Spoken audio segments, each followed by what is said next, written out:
Fala galera, bom dia para todos, saudações rubro-negras, isso aqui ó, é Flamengo. Então estamos aqui reunidos nessa manhã de domingo para mais um vídeo sobre o nosso querido Flamengo. E hoje a gente vai estar comentando aí um pouquinho sobre o jogo de ontem, sobre a partida contra o Curitiba. Vamos estar comentando um pouquinho sobre as declarações na coletiva e pós-jogo do Dorival Júnior. Vamos estar comentando um pouquinho sobre Everton Cebolinha, um pouquinho sobre Arturo Vidal e alguma coisa a mais, valeu? Mas antes de tudo, gente, eu gostaria de pedir a vocês que se inscrevessem no nosso canal, que acionassem o sininho das notificações e o mais importante, dê um like. Esse like ajuda demais o crescimento do nosso canal, valeu? Então vamos começar falando um pouquinho do jogo de ontem.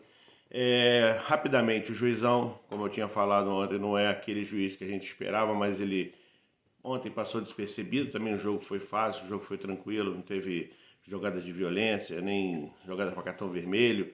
Ele foi bem tranquilo por isso também. Que se ele fosse mais exigido, com certeza alguma coisa ele cometeria algum erro. E contra o Flamengo, que a gente já sabe disso, está cansado de ver esse cara apitar e sempre prejudicar nosso time. Mas ele passou em branco, tá ótimo. Assim tem que ser. Quem brilha são os jogadores e é para isso que a gente vê futebol, não é para ver o juiz fazendo gracinha. Mas tá beleza. Então vamos falar um pouquinho do time. O time ontem entrou com um time bem diferente daquilo que eu tinha dito, que todo mundo imaginava, a imprensa em geral. E o Dorival entrou com um time bem misto, bem difícil até de acertar a escalação, qualquer pessoa que tentasse. Eu, por exemplo, errei quase 7 jogadores, não só eu, como todo mundo quase. E a gente esperava que ele tivesse entrado com um time mais forte, com um time, pelo menos no início, para dar aquela pressão, aquele ímpeto inicial de forçar a barra, de conseguir fazer o resultado, para depois botar os jogadores considerados titulares para descansar, mas ele já entrou com um time misto e graças a Deus deu tudo certo, porque o time estava bem modificado. E é o que a gente queria comentar justamente sobre isso. Ele falou na coletiva que vai rodar o time, que tudo é prioridade no Flamengo, tanto a Libertadores como a Copa do Brasil e o Brasileirão. Mas eu, sinceramente, no meu ponto de vista, eu até queria ver com vocês, se vocês discordarem, pode comentar nos comentários que a gente troca uma ideia. Para mim, ele não está dando prioridade para o Brasileirão, botou um time misto logo de cara, não botou o time titular, o time jogou mal, no meu ponto de vista, o time não tinha criatividade no meio de campo. O único ponto positivo da partida ontem, não só da partida, mas também do Dorival Júnior no Flamengo, é a defesa. Ontem ele jogou com a terceira defesa, com reserva dos reservas. Pablo, Gustavo Henrique, e mesmo assim a zaga foi muito bem. O Santos a gente nem vai falar, porque o Santos é o paredão de sempre, é a constância de sempre, não tem bolas falhas, não tem jogada errada. Ele procura muito jogar com os pés e sempre consegue fazer tranquilamente, está sempre bem posicionado, tem bom reflexo, então o goleiro nós estamos bem servidos. E a zaga, que era o nosso problema aí já há quase 2 anos, agora parece que o Dorival conseguiu acertar. Isso é mérito do Dorival com certeza, porque os outros 3 ou 4 jogadores que passaram no Flamengo faziam gols alguns, mas sempre levavam gols. E agora o time tem uma constância, leva gols muito quando não tem jeito mesmo. E fora isso, a defesa está sólida. Ontem jogou a terceira defesa e deu tudo certo, estava tranquilo. Meio de campo fez o feijão com arroz, o básico, não comprometeu, mas o ataque muito mal. Gente, eu não entendo esse Marinho. Eu cheguei a ver jogos do Santos por causa do Marinho. Quando ele veio para o Flamengo, comemorei muito, fiquei muito feliz, falei, vai ser um grande jogador para o Flamengo, vai agregar muito, mas infelizmente nada dá certo para o Marinho. Se ele entra durante o jogo, raramente ele faz uma jogada de criatividade, raramente ele mostra algum ímpeto, raramente ele consegue concluir ou tomar as decisões certas. Às vezes faz um gol ou outro, mas são jogadas em casos específicos, casos isolados. Ele me faz lembrar muito o Michael no início, que sempre tomava a decisão errada, sempre escolhia o pior jeito de chutar ou de driblar. Quando ele driblava era para chutar, quando ele chutava era para driblar. E o Marinho, nesse tempo todo, ele está tendo algumas oportunidades e não está aproveitando. E é difícil de entender. A gente fica imaginando o que está acontecendo, porque ele está jogando na posição dele, ele faz o papel que ele sempre fez no Santos, que o levou a ser contratado pelo Flamengo, mas ele não dá resultados, é impressionante. Seja com o time reserva, com o time titular, sempre acontecem esses problemas. O Marinho não consegue entregar os 100% de que ele é capaz e a gente sabe que ele é capaz. Mas vamos pedir aí que, como aconteceu com o Michael, que ele também consiga encontrar o caminho dele e ainda dar muitas alegrias pra gente, com certeza.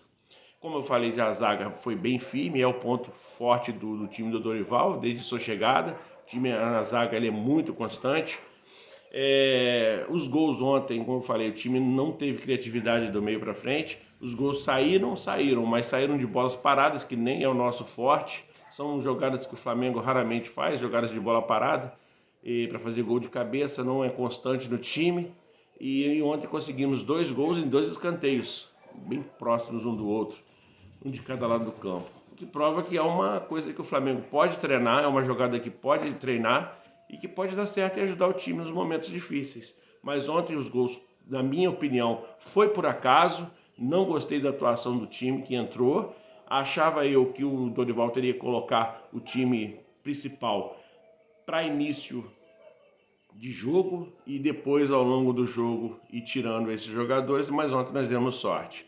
Mas, gente, cá entre nós, a gente observa que depois que o Dorival chegou, toda a atmosfera do time melhorou e o time consegue jogar mais solto. E quem entra, às vezes não jogando bem, igual ontem o time não jogou bem, mas que tudo dá certo, parece que os tempos são outros, né? Parece não, os tempos são outros, né? E tudo dá certo, entendeu? Como foi na era de 2019, na era do JJ, as coisas parecem que se encaixam e tudo acontece para que seja resolvido da melhor maneira possível a favor do Flamengo. Mas isso é um risco, a gente tem que entender isso. Então, continuo dizendo, no meu ponto de vista, ele teria que tentar o time titular, o time teria dado uma pressão, feito o placar que precisava, depois ele ia descansando os jogadores, rodando os jogadores, e para que a gente ficasse mais calmo. Ontem ganhamos, no meu ponto de vista, se vocês discordarem, pode falar, eu acho que o time deu sorte, porque foram 2 falhas da zaga do Curitiba, que não é um time ruim, é um time bom, um time bem equilibrado, está embaixo no campeonato com algumas derrotas, mas ele vinha numa crescente no início do campeonato, vinha muito bem na liderança, na parte de cima da tabela, inclusive. Mas é um time bom, é um time compacto, é um time que joga bem no meio de campo, na defesa e no ataque. Mas ontem eles não foram bem na defesa, vacilaram 2 vezes e o Flamengo conseguiu fazer os 2 gols e fazer o placar que precisava. Continuo dizendo que não era o que eu queria, eu preferia que o time tivesse entrado com o time principal. Mas quem manda não somos nós, então vamos lá. Outra coisa que eu queria comentar com vocês sobre o Everton Cebolinha. Então, o Everton Cebolinha provavelmente vai estrear na próxima quarta-feira contra o Juventude. E eu acredito que ele vai entrar voando. Porque ele está louco para entrar, já está adaptado ao time, já está adaptado com os companheiros, já tem treinado com ele já algumas semanas e ele está muito focado, está muito preparado para isso. E eu acredito que se ele não entrar jogando contra o Juventude, vai entrar no decorrer da partida e vamos rezar para que tudo dê certo para ele, que ele consiga desempenhar o bom futebol dele, que ele consiga dar muitas alegrias para a gente, que a gente está precisando de uma pessoa com uma áurea nova, com vontade, com ímpeto, com disposição para ganhar títulos, para vitórias e tudo mais. Então o Everton Cebolinha provavelmente estreará contra o Juventude na próxima partida. Já vai ter abertas as janelas de transferência europeia e ele já pode atuar pelo Flamengo, né? Então vamos aguardar.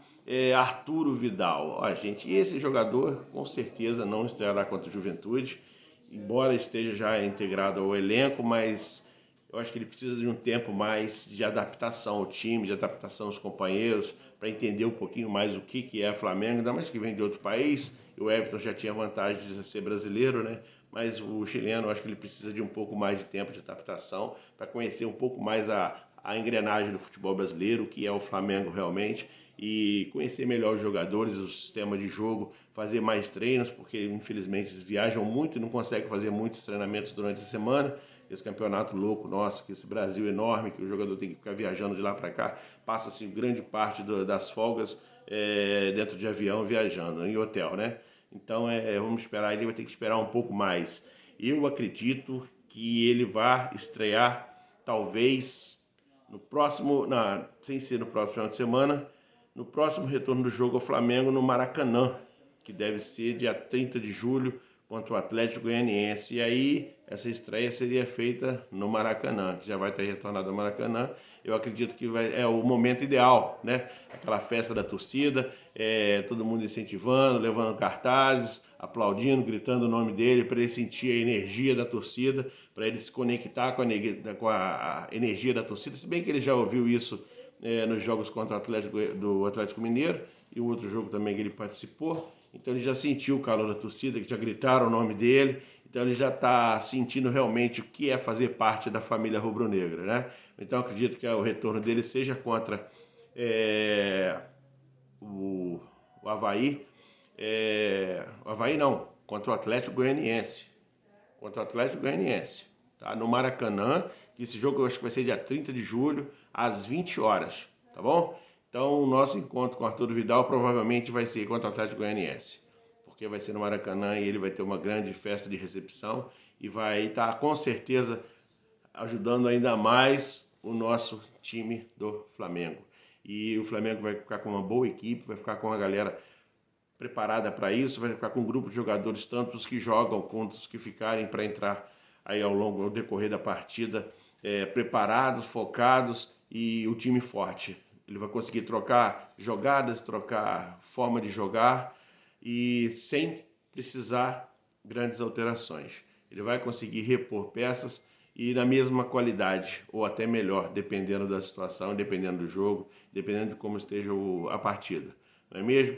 Então o que eu queria comentar com vocês hoje era isso e gostaria de pedir a vocês mais uma vez que se inscrevam no nosso canal, dê o like e por favor, amassa o like, ajuda a gente a crescer. A gente está aí no início de trabalho, está precisando crescer, está precisando aí ser notado pela mídia e a gente tem que pedir a vocês que ajudem a gente, tá bom? Então gostaria de agradecer a todos, um grande abraço, um bom domingo e até o próximo jogo. Valeu, galera. Saudações rubro-negras.